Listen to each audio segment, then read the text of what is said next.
cannot change anybody but yourself. And you have to choose to make that change.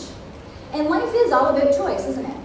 You've chosen your career, you've chosen your partner in life, you've chosen what city you want to live in, you've even chosen what kind of dog you want to have, or whether maybe it's a cat. Everything is about choice. And today what I want to teach you is 7 key fundamentals that are going to help you choose whether you want to think positively or negatively, because the choice is yours. It would start at red at the bottom, and it goes up like the rainbow. So it goes red, orange, yellow, green, blue, indigo, violet. Okay? Now these 7 energy centers, if you take yoga, Tai Chi, Nia, Qigong, karate, you are going to start knowing that these people use the chakra centers. And what this is again, this goes back 20,000 years, to teach you that each individual area of energy we have, now it's called a chakra, which in Sanskrit means wheel of energy, has a frequency.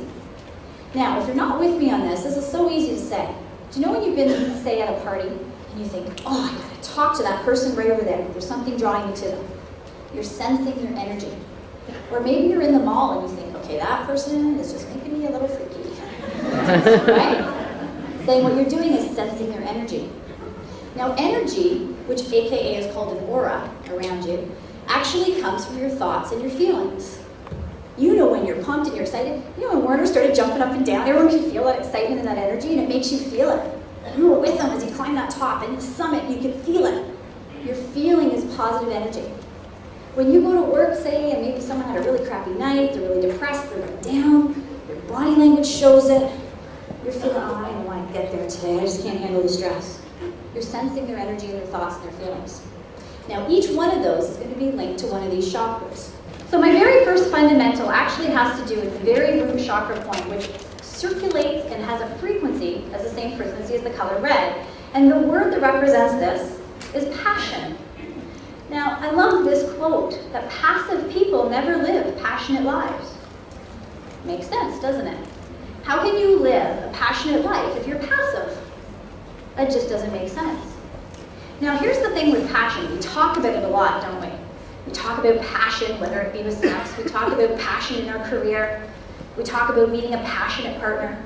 But what the word passion means is really just wholeheartedly living in the moment. Now think about that, wholeheartedly living in the moment. We are one busy society, aren't we? And when you feel passion, it's usually, and I will go back to, it's when you are one-on-one with your partner. It is when you're at the summit. It is when you are playing with your kids. It's when you're wholeheartedly living in that moment. That's when you're going to experience passion. Now the interesting thing with passion is that passion takes action. You can't live a passionate life if you're not going to move and take action. Oops, Daisy. So in order to actually do something passionate, you have to take a risk. You have to go out there and try. If you have something like, we were talking there just a little bit about a few things that you love to do as a kid, take a look if any of those relate to your life now. If they don't, let's go back to where that passion was, because your young child between the ages of 5 to 12 sitting within you knows what you're passionate about. Courage is about taking the courage to look inside to what's going on within you. See, it's all about you. It's not about anybody else. It's all about you. I almost call my course Your Ultimate Self. It's all about you, because to be honest, that's what it is. If no one takes care of me, but me, regardless if I have the best husband in the world, and amazing kids, and the greatest friends, if I don't take care of me, nobody can take care of me. You're all responsible and accountable for your own well-being. So therefore, this is about the courage to look inside. And I love this quote, that self is not something one finds, it's something one creates. So if you do not like what you're thinking and feeling, create something new. You have the choice.